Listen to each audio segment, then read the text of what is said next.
Today, I want to speak on receiving correction in a godly way. ನಾನಿವತ್ತು ಯಾವುದರ ಬಗ್ಗೆ ಮಾತನಾಡ್ತೇನಪ್ಪ ಅಂತಂದ್ರೆ ದೈವಿಕ ಮಾರ್ಗದಲ್ಲಿ ತಿದ್ದುವಿಕೆಯನ್ನು ಸ್ವೀಕರಿಸಿಕೊಳ್ಳುವುದರ ಬಗ್ಗೆ ಮಾತನಾಡುತ್ತೇನೆ. There is no human being that does not need to receive correction. ಪ್ರತಿಯೊಬ್ಬ ಮಾನವನಿಗೂ ತಿದ್ದುವಿಕೆ ಅಗತ್ಯತೆ ಇದೆ, ಅಂದರೆ ತಿದ್ದುವಿಕೆ ಬೇಕಾಗಿದೆ. And the Bible says that we saw that at the beginning, 2 Timothy 3:16-17. God has given us His word to correct us. ನಾವು ಪ್ರಾರಂಭದಲ್ಲಿ 2 Timothy 3ನೇ ಅಧ್ಯಾಯ 16 ಮತ್ತು 17ನೇ ವಚನ ನೋಡಿಕೊಂಡ್ವಿ. ಅಲ್ಲಿ ಈ ರೀತಿಯಾಗಿ ಹೇಳುತ್ತೆ, ದೇವರ ವಾಕ್ಯವು ತಿದ್ದುಪಾಟಿಗೆ ಉಪಯುಕ್ತವಾಗಿದೆ ಎಂಬುದಾಗಿ. We heard this morning about when we are tending to go astray, the Holy Spirit saying, no, not that way, this way.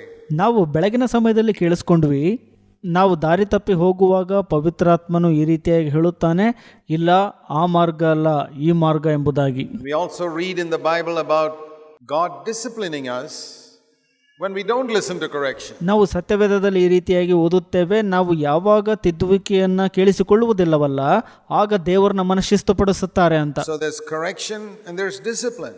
ಅಲ್ಲಿ ತಿದ್ದುವಿಕೆ ಮತ್ತು ಶಿಸ್ತುಪಡಿಸುವಿಕೆ ಎರಡೂ ಇದೆ. When the Holy Spirit says, don't go that way, and you still go that way, then He may need to discipline you to bring you back to the right path. ನೀವು ಒಂದು ಮಾರ್ಗದಲ್ಲಿ ಹೋಗ್ತಾ ಇರ್ತೀರಿ, ಪವಿತ್ರಾತ್ಮನು ಹೇಳ್ತಾನೆ ಆ ಮಾರ್ಗದಲ್ಲಿ ಹೋಗಬೇಡ ಅಂತ, ಆದರೂ ನೀವು ಹೋಗ್ತೀರಿ, ಆಗ ನಿಮ್ಮನ್ನ ಸರಿಯಾದ ಮಾರ್ಗಕ್ಕೆ ವಾಪಸ್ ಕರೆತರಲು ಪವಿತ್ರಾತ್ಮನು ಅಂದರೆ ದೇವರು ನಿಮ್ಮನ್ನು ಶಿಸ್ತುಪಡಿಸ್ತಾರೆ. So we'll begin with a verse in Revelation chapter 3.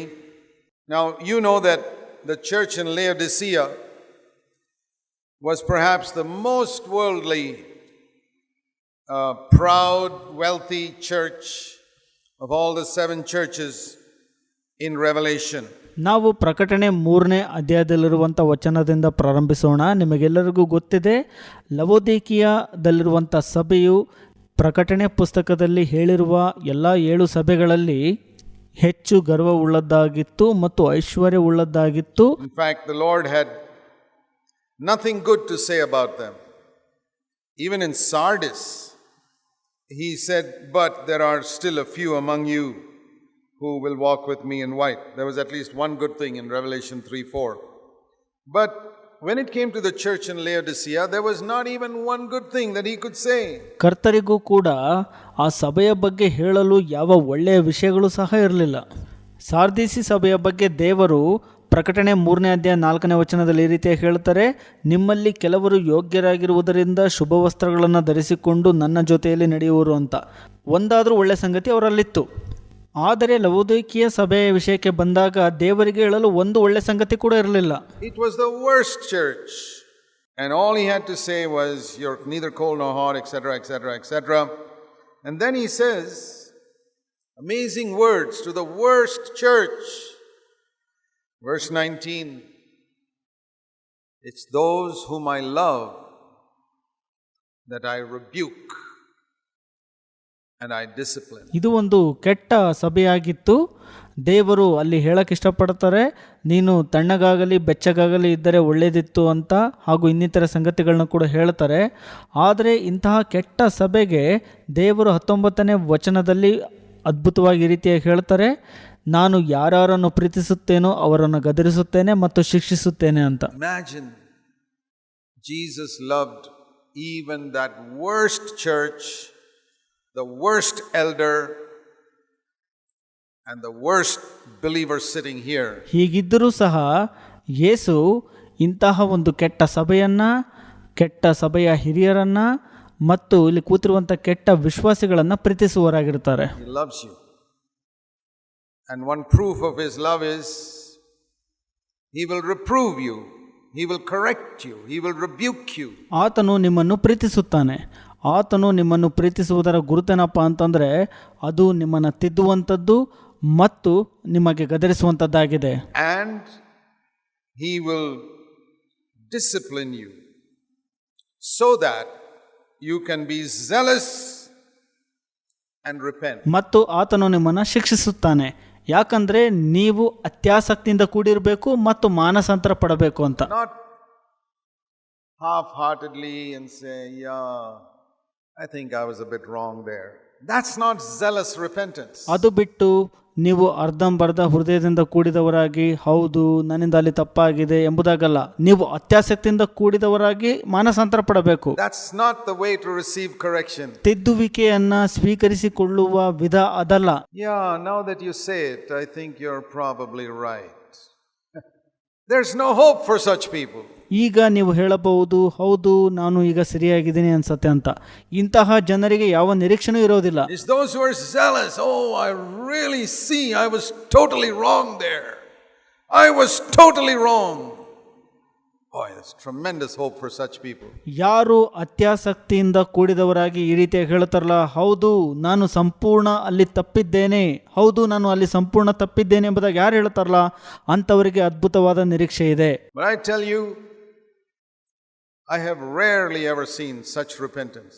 ನಾನು ನಿಮಗೆ ಹೇಳಕ್ಕೆ ಇಷ್ಟಪಡ್ತೇನೆ, ಇಂತಹ ಮಾನಸಾಂತರವನ್ನು ನಾನು ನೋಡಿರುವಂಥದ್ದು ಬಹಳ ಕಡಿಮೆ. Most of the people that I've corrected, after a long discussion, they will say, yeah, I think you're right, Brother Zach. ನಾನು ಅನೇಕ ಜನರನ್ನು ತಿದ್ದುವಾಗ ಬಹಳ ಚರ್ಚೆ ನಂತರ ಅವರು ಈ ರೀತಿಯಾಗಿ ಹೇಳ್ತಾರೆ, ಸಹೋದರ ಜಾಕ್ರವರೇ ನನಗೆ ಅನ್ಸುತ್ತೆ ನೀವು ಸರಿ ಇದ್ದೀರಿ ಅಂತ. I'm just so disappointed because I don't think there's much hope for that person because he's just going to do 10,000 more blunders in his life. ಹೀಗೆ ಹೇಳುವಂಥ ವ್ಯಕ್ತಿಯ ವಿಷಯವಾಗಿ ನನಗೆ ಬಹಳ ನಿರಾಶೆ ಆಗತ್ತಾಗ, ಆತನಲ್ಲಿ ಯಾವ ನಿರೀಕ್ಷೆನೂ ಕೂಡ ಇರೋದಿಲ್ಲ, ಆದರೆ ಆತನು ಇನ್ನೂ 10,000 ತಪ್ಪುಗಳನ್ನು ಮಾಡುವಂಥ ಸಾಧ್ಯತೆ ಇರುತ್ತೆ. God was trying to save him from all that, but the guy is too proud to acknowledge. ದೇವರು ಆತನನ್ನು ಎಲ್ಲ ವಿಷಯಗಳಿಂದ ರಕ್ಷಿಸಲು ತವಕ ಪಡ್ತಿರ್ತಾರೆ, ಆದರೆ ಆತನು ಅರಿಕೆ ಮಾಡುವಂಥ ವಿಷಯದಲ್ಲಿ ಗರ್ವಿಯಾಗಿರ್ತಾನೆ. Be zealous and repent when the Lord corrects you and disciplines you, either directly or through his servants. ದೇವರು ನಿಮ್ಮನ್ನು ನೇರವಾಗಿ ಆಗಲಿ ಅಥವಾ ತನ್ನ ಸೇವಕರ ಮುಖಾಂತರವಾಗಲಿ ನಿಮ್ಮನ್ನು ತಿದ್ದುವಾಗ ಮತ್ತು ಶಿಕ್ಷೆಗೆ ಒಳಪಡಿಸುವಾಗ ನೀವು ಅತ್ಯಾಸಕ್ತಿಯಿಂದ ಕೂಡಿದವರಾಗಿ ಮಾನಸಾಂತರ ಪಡ್ರಿ. It's a mark of his love. ಇದು ಆತನ ಪ್ರೀತಿಯ ಗುರುತಾಗಿದೆ. When I was a young Christian, if you had asked me, how do you know that Jesus loves you? I'd have had only one answer. He left heaven and came and died for me. ನಾನು ಯೌವನಸ್ಥನಾಗಿದ್ದಾಗ ನೀವು ಬಂದು ನನ್ನ ಬಳಿ ಯೇಸು ನಿಮ್ಮನ್ನು ಪ್ರೀತಿಸುವುದು ನಿಮಗೆ ಹೇಗೆ ಗೊತ್ತಾಗುವುದು ಎಂಬುದಾಗಿ ಕೇಳುವಾಗ ನನ್ನ ಬಳಿ ಒಂದು ಉತ್ತರ ಇತ್ತು, ಅದೇನೆಂದರೆ ಆತನು ಪರಲೋಕದಿಂದ ಇಳಿದು ಬಂದು ನನಗಾಗಿ ಸತ್ತನು ಎಂಬುದಾಗಿ. Today if you were to ask me, how do you know that Jesus loves you? I'll say, well, he died for me on the cross, but in addition, he rebukes me. He disciplines me. ಆದರೆ ಯೇಸು ನಿಮ್ಮನ್ನು ಪ್ರೀತಿಸುವುದು ಹೇಗೆ ಎಂದು ನೀವು ನನ್ನ ಬಳಿಗೆ ಈಗ ಬಂದು ಕೇಳುವಾಗ ನಾನು ಹೇಳ್ತೀನಿ, ಹೌದು ಯೇಸು ಶಿಲುಬೆಯಲ್ಲಿ ನನಗಾಗಿ ಸತ್ತನು, ಆದರೆ ಅದರ ಜೊತೆಗೆ ಆತನು ನನ್ನನ್ನು ಶಿಸ್ತುಪಡಿಸುವುದರ ಮೂಲಕ ಮತ್ತು ಗದರಿಸುವುದರ ಮೂಲಕ ನನಗೆ ಗೊತ್ತಾಗುತ್ತದೆ ಎಂಬುದಾಗಿ. You think he doesn't do that? You may not know about it. ಆತನು ಈ ರೀತಿಯಾಗಿ ನಿಮಗೆ ಮಾಡಿಲ್ಲ ಅಂದರೆ ನಿಮಗೆ ಅದರ ಬಗ್ಗೆ ಗೊತ್ತಾಗಿಲ್ಲ ಎಂಬುದಾಗಿ ನೀವು ಯೋಚಿಸಬಹುದು. But he does. ಆದರೆ ಆತನು ಈ ರೀತಿಯಾಗಿ ಮಾಡ್ತಾನೆ. And that is the proof that I am not an illegitimate child. ಅದು ರುಜುವಾತು ಪಡಿಸೋದು ಏನಪ್ಪಾ ಅಂತಂದ್ರೆ ನಾನು ಅಕ್ರಮವಾಗಿ ಹುಟ್ಟಿದಂತ ಮಗು ಅಲ್ಲ ಅಂತ. I am a son of my father. ನಾನು ನನ್ನ ತಂದೆಯ ಮಗನಾಗಿದ್ದೇನೆ. That's the proof. ಅದೇ ರುಜುವಾತು. See what it says in Hebrews in chapter 12. Hebrews chapter 12. ಇಬ್ರಿಯ 12ರಲ್ಲಿ ಏನಂತ ಹೇಳತ್ ನೋಡ್ಕೊಳ್ರಿ. It speaks about looking unto Jesus, the author and finisher of our faith, and running the race, looking at him, and consider him who endured so much opposition from sinners. And then it says, you have not resisted to the point of shedding blood, in verse 4, like he did. ನಂಬಿಕೆಯನ್ನ ಹುಟ್ಟಿಸುವವನು ಪೂರೈಸುವವನು ಆಗಿರುವ ಯೇಸುವಿನ ಮೇಲೆ ದೃಷ್ಟಿ ಇಟ್ಟು ನಮಗೆ ನೇಮಕವಾದ ಓಟವನ್ನ ಸ್ಥಿರಚಿತ್ತದಿಂದ ಓಡೋಣ. ಆತನನ್ನು ಆಲೋಚಿಸಿರಿ, ಆತನು ಪಾಪಿಗಳಿಂದ ಎಷ್ಟೋ ವಿರೋಧವನ್ನು ಸಹಿಸಿಕೊಂಡನು, ನೀವು ಪಾಪಕ್ಕೆ ವಿರೋಧವಾಗಿ ಹೋರಾಡುವುದರಲ್ಲಿ ಪ್ರಾಣಾಪಾಯದ ತನಕ ಇನ್ನೂ ಅದನ್ನು ಎದುರಿಸಲಿಲ್ಲ ಎಂಬುದಾಗಿ 4ನೇ ವಚನದಲ್ಲಿ ಹೇಳಲ್ಪಟ್ಟಿದೆ. And then, my son, the middle of verse 5, don't regard lightly the discipline of the ನಂತರ Lord. 5ನೇ ವಚನದ ಮಧ್ಯಭಾಗ ಈ ರೀತಿಯಾಗಿ ಹೇಳುತ್ತೆ, ಮಗನೇ ಕರ್ತನ ಶಿಕ್ಷೆಯನ್ನ ತಾತ್ಸಾರ ಮಾಡಬೇಡ. When the Lord disciplines you, don't shrug it off and say, oh well, okay. Don't faint when you're reproved by him. Don't get all discouraged because you were corrected. Don't faint and give up. Oh well, what's the use following the Lord? ಆತನು ನಿನ್ನನ್ನು ಗದರಿಸುವಾಗ ಬೇಸರಗೊಳ್ಳಬೇಡ. ಮತ್ತು ನಿರುತ್ಸಾಹಗೊಳ್ಳಬೇಡ, ಹಾಗೂ ಕರ್ತನನ್ನು ಹಿಂಬಾಲಿಸುವುದರಿಂದ ಏನು ಪ್ರಯೋಜನ ಎಂದು ತಿಳಿದು ಹಿಂಜರಿಬೇಡ. No, because it is those whom the Lord loves, whom he disciplines. Is the child whom he embraces that he corrects. He scourges every child whom he receives. ಇಲ್ಲ, ಕರ್ತನು ತಾನು ಪ್ರೀತಿಸುವವನನ್ನೇ ಶಿಕ್ಷಿಸುತ್ತಾನೆ, ತಾನು ಸೇರಿಸಿಕೊಳ್ಳುವ ಪ್ರತಿಯೊಬ್ಬ ಮಗನನ್ನು ಹೊಡೆಯುತ್ತಾನೆ. God gave me 4 sons, and I wanted to be a father to them just like God was a father to me. ದೇವರು ನನಗೆ 4 ಮಕ್ಕಳನ್ನ ಕೊಟ್ಟರು, ನಾನು ಅವರಿಗೆ ತಂದೆಯಾಗಿರಬೇಕು, ದೇವರು ನನಗೆ ಹೇಗೆ ತಂದೆಯಾಗಿದ್ರಲ್ಲ ಹಾಗೆ. That was my ideal. God was a fantastically loving father to me, sacrificial, self-denying, always wanting my good, and I have tried to be like that to my boys. ಇದು ನನ್ನ ಮಾದರಿ. ದೇವರು ನನ್ನನ್ನು ಅದ್ಭುತವಾಗಿ ಪ್ರೀತಿಸುವಂತವನು, ತ್ಯಾಗಮಯಿಯೂ ಕೂಡ, ಮತ್ತು ತನ್ನ ಸ್ವಾರ್ಥವನ್ನ ನಿರಾಕರಿಸುವಾತನಾಗಿದ್ದಾನೆ ಮತ್ತು ನನಗೆ ಒಳ್ಳೆಯದನ್ನ ಬಯಸುವಾತನಾಗಿದ್ದಾನೆ. ನನ್ನ 4 ಹುಡುಗರಿಗೂ ನಾನು ಅದೇ ರೀತಿ ತಂದೆ ಆಗಲು ಬಯಸುತ್ತೇನೆ. But he also disciplined me, rebuked me, sometimes very severely. And I did that to my boys. ಹಾಗೂ ಆತನು ನನ್ನನ್ನು ಶಿಸ್ತುಪಡಿಸುತ್ತಾನೆ ಮತ್ತು ಗದರಿಸುತ್ತಾನೆ, ಕೆಲವೊಮ್ಮೆ ಗಂಭೀರವಾಗಿ. ಅದನ್ನೇ ನಾನು ನನ್ನ ಮಕ್ಕಳಿಗೆ ಮಾಡಿದ್ದೇನೆ. And that has not driven me away from God. It has made me cling to him. ಅದು ನನ್ನನ್ನು ದೇವರಿಂದ ಓಡಿ ಹೋಗುವಂತೆ ಅಥವಾ ದಾರಿ ತಪ್ಪುವಂತೆ ಮಾಡಿಲ್ಲ, ಅದು ನನ್ನನ್ನು ದೇವರನ್ನು ಹಿಡಿದುಕೊಳ್ಳುವಂತೆ ಮಾಡಿದೆ. I love him even more because he disciplines me. ಆತನು ನನ್ನನ್ನು ಶಿಸ್ತುಪಡಿಸಿದ್ದಕ್ಕಾಗಿ ಇನ್ನೂ ಹೆಚ್ಚಾಗಿ ನಾನು ಆತನನ್ನು ಪ್ರೀತಿಸುತ್ತೇನೆ. There are times when I've had a little fever or something and I'm lying in my bed and I know it's a discipline. ನನಗೆ ಕೆಲವೊಮ್ಮೆ ಜ್ವರ ಬಂದು ಹಾಸಿಗೆಯಲ್ಲಿ ಮಲಗಿರುವಾಗ ನನಗೆ ತಿಳಿದು ಬರುತ್ತೆ ಯೇಸು ನನ್ನನ್ನು ಶಿಸ್ತುಪಡಿಸುತ್ತಿದ್ದಾರೆ ಎಂಬುದಾಗಿ. I always ask myself, even if I have a little toss from the scooter like I used to have, and I said, Lord, why did that happen? ನಾನು ಕೆಲವೊಮ್ಮೆ ಯೋಚಿಸ್ತೇನೆ, ಸ್ಕೂಟರಿಂದ ಬಿದ್ದಾಗ ಕರ್ತರೆ ಯಾಕೆ ಹಾಗೆ ಆಯಿತು ಎಂಬುದಾಗಿ. And the Lord has said that is to save you from a greater accident.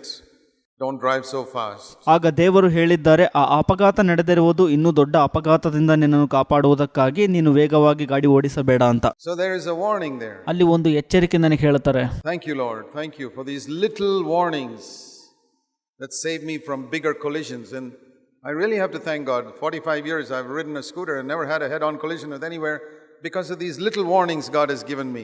ಕರ್ತರೇ, ನಿಮಗೆ ಕೃತಜ್ಞತೆಗಳು, ನನ್ನನ್ನು ದೊಡ್ಡ ಅಪಘಾತಗಳಿಂದ ತಪ್ಪಿಸಿ ಕಾಪಾಡಿದ್ದೀರಿ ಎಂಬುದನ್ನು ನಾನು ಹೇಳಿದ್ದೇನೆ. ನಾನು 45 ವರ್ಷಗಳಿಂದ ಸ್ಕೂಟರ್ ಓಡಿಸಿದ್ದೇನೆ, ಯಾವುದೇ ದೊಡ್ಡ ಅಪಘಾತ ಆಗಿಲ್ಲ ಇದುವರೆಗೂ, ಯಾಕಂದ್ರೆ ಆ ಸಣ್ಣ ಎಚ್ಚರಿಕೆಯಿಂದ. God gives you little warnings to save you from head-on collisions later on in life. Don't get offended when you get them. ನಿಮ್ಮ ಜೀವಿತದಲ್ಲಿ ಮುಂದೆ ಬರಲಿಕ್ಕಿರುವ ದೊಡ್ಡ ಅಪಘಾತಗಳಿಂದ ತಪ್ಪಿಸಲು ದೇವರು ನಿಮಗೆ ಎಚ್ಚರಿಕೆಗಳನ್ನ ಕೊಡ್ತಾ ಹೋಗ್ತಾರೆ. ಆ ಎಚ್ಚರಿಕೆಗಳು ನಿಮಗೆ ಬಂದಾಗ ಬೇಸರ ಪಟ್ಟುಕೊಳ್ಳಬೇಡಿರಿ. If you accept them, it will save you from head-on collisions later on spiritually. ನೀವು ಈ ಸಣ್ಣ ಎಚ್ಚರಿಕೆಗಳನ್ನು ಸ್ವೀಕರಿಸಿಕೊಳ್ಳುವುದಾದರೆ ಮುಂದೆ ಭವಿಷ್ಯದಲ್ಲಿ ಆತ್ಮಿಕತೆಯಲ್ಲಿ ಎದುರಾಗುವಂತಹ ದೊಡ್ಡ ಅಪಾಯಗಳಿಂದ ಇದು ತಪ್ಪಿಸಿ ಕಾಪಾಡುತ್ತದೆ. So he scourges every son whom he receives. And I said, well, if God is like that to me, and you know, I've times when I've been sick sometimes, and I said, Lord, what was that for? And the Lord has pointed out to me something that happened in the previous 1 week. Somewhere I slipped up. ಕರ್ತನು ತಾನು ಸೇರಿಸಿಕೊಳ್ಳುವ ಪ್ರತಿಯೊಬ್ಬ ಮಗನನ್ನ ಹೊಡೆಯುತ್ತಾನೆ, ಅದನ್ನು ಕರ್ತನು ನನಗೆ ಮಾಡಿದ್ದಾನೆ. ಕೆಲವೊಮ್ಮೆ ನಾನು ಕಾಯಿಲೆಗೆ ಬಿದ್ದಾಗ ನಾನು ಕೇಳ್ಕೊಂಡಿದ್ದೀನಿ, ಕರ್ತನೆ ಏನಾಯಿತು ನನಗೀಗ ಅಂತ. ಆಗ ಕರ್ತರು ನನಗೆ ಹಿಂದಿನ ವಾರದಲ್ಲಿ ಆದಂಥ ಕೆಲವು ತಪ್ಪುಗಳನ್ನು ತೋರಿಸಿಕೊಡ್ತಾರೆ. And maybe a rude word somewhere, it could be a very small thing. In the eyes of other believers, oh, that's a small thing. ಕೆಲವೊಮ್ಮೆ ನಾನು ಒರಟು ಮಾತನ್ನು ಆಡಿರಬಹುದು, ಅಥವಾ ಕೆಲವೊಮ್ಮೆ ಇತರೆ ವಿಶ್ವಾಸಿಗಳಿಗೆ ಅದು ಸಣ್ಣ ಸಂಗತಿ ಆಗಿರಬಹುದು, ಅದೇನು ವಿಷಯ ಅಲ್ಲ ಅಂತಿರಬಹುದು. And it is a small thing, but the Lord is so interested in making me perfect. ಅದು ಸಣ್ಣ ವಿಷಯನೇ ಆಗಿರಬಹುದು, ಆದರೆ ಕರ್ತರು ನನ್ನಲ್ಲಿ ಪರಿಪೂರ್ಣತೆಯನ್ನು ಸಾಧಿಸಲು ಆಸಕ್ತಿಯನ್ನು ಹೊಂದಿದ್ದಾರೆ. That he doesn't even want that small thing. He is not happy that I got 99.5%. ಆ ಸಣ್ಣ ಸಂಗತಿಯನ್ನು ಕೂಡ ದೇವರು ನನ್ನಲ್ಲಿ ಇಷ್ಟಪಡುವುದಿಲ್ಲ. ನಾನು 99.9% ಅಂಕ ಗಳಿಸಿದ್ರೂ ಸಹ ಕರ್ತರು ಸಂತೋಷವಾಗಿರುವುದಿಲ್ಲ. Everybody else would be happy, but God says, no, my son, you can do better. ಎಲ್ಲರೂ ಸಂತೋಷ ಪಡಬಹುದು, ಆದರೆ ಕರ್ತರು ನನಗೆ ಹೇಳಕ್ ಇಷ್ಟಪಡ್ತಾರೆ, ನೀನು ಇನ್ನೂ ಉತ್ತಮನಾಗಿ ಮಾರ್ಪಡಬೇಕು ಅಂತ. And I am so thrilled that my Heavenly Father is not happy that I got 99.5%. He wants me to get 100. ನಾನು ಹೆಚ್ಚು ಅತ್ಯುತ್ಸಾಹ ಪಡುತ್ತೇನೆ, ಯಾಕಂದರೆ ಕರ್ತರು ನನ್ನ 99.5% ಅಂಕದಲ್ಲಿ ಸಂತೋಷ ಪಡೋದಿಲ್ಲ, 100% ಬರಬೇಕು ಎಂಬುದಾಗಿ ದೇವರು ಬಯಸ್ತಾರೆ ಅನ್ನುವಂಥ ವಿಷಯದಲ್ಲಿ. That I have wept tears of joy. And I've said to him, I say, Lord, please treat me like this till the end of my life.